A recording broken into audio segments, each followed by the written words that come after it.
Hey everyone, my name is Ashley and I am a licensed clinical social worker working in Maryland. I have been working in the mental health field for about 10 years and I have been licensed as a social worker for the past 4 years. So, right now I'm at a point where I'm ready to transition from agency work into my own private practice. Woo, woo, woo. So, I just wanted to share my journey with you all and provide whatever information I find along the way for other people who are just trying to get started. And I know YouTube fam, you guys are going to give me information and insight as well. So, we're going to do this together. It's going to be a learning process for all of us. But today, specifically, I want to talk about 5 things, the first 5 things really, that you need to do in order to start your private practice. Number 1. Who do you want to work with? What population gets you the most excited that when you work with them, you don't really feel like you're working, that you can do hours of work with them and not feel stressed, not feel exhausted? What population do you know you won't feel burnt out when you start working with them? Okay, and it's important to be specific, right? So, yeah, you may enjoy doing anxiety, you may enjoy depression, you may enjoy bipolar.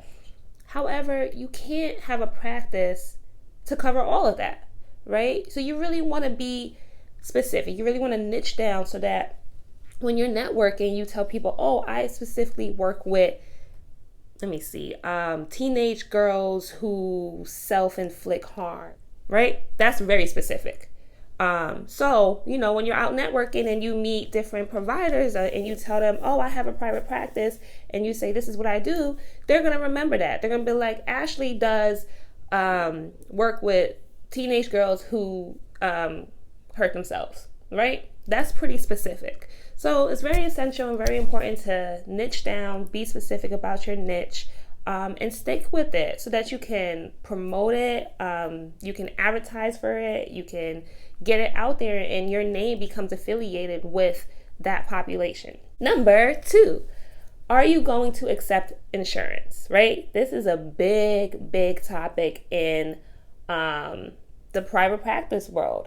Are you going to get on different insurance panels? Are you going to accept Medicaid? Or are you going to be strictly self-pay?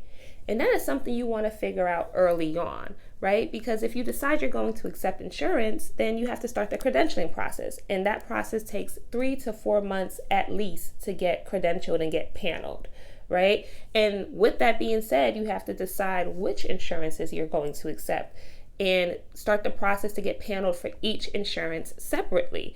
So that's something to be aware of, and that takes time. So you really want to decide if you're going to have a self-pay, cash only, or credit card and cash only practice, or if you're going to accept insurance.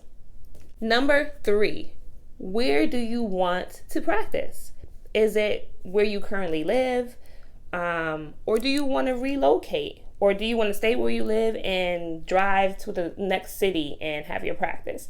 So it's really important that you decide where you want to be ahead of time and where you can see yourself staying and growing and becoming a part of the community, right? So decide, are you happy here? The population you want to work with, are they here?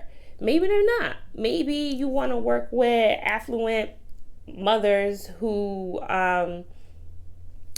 work from home and you live in an area where that's not common. Well, then you need to think about maybe relocating, or where's the next closest city or area that has that population so that you can go where they are and open up your practice. Number 4, do you want to do this work part-time or full-time to start, right? So are you at a point where you can just leave your agency job, or maybe you're already not working and you're just like, you know what, right now I'm just going to dive in head first and I'm going to do this full-time? Or are you more of the person that's like, I have a job, I'm going to keep the job, I want to start my private practice part-time and then make the transition to full-time once I have things up and growing, once I have enough clients to establish, enough clients to pay my salary, or whatever it is for you. But you need to decide if you're going to start part-time or full-time. Number 5, find an office.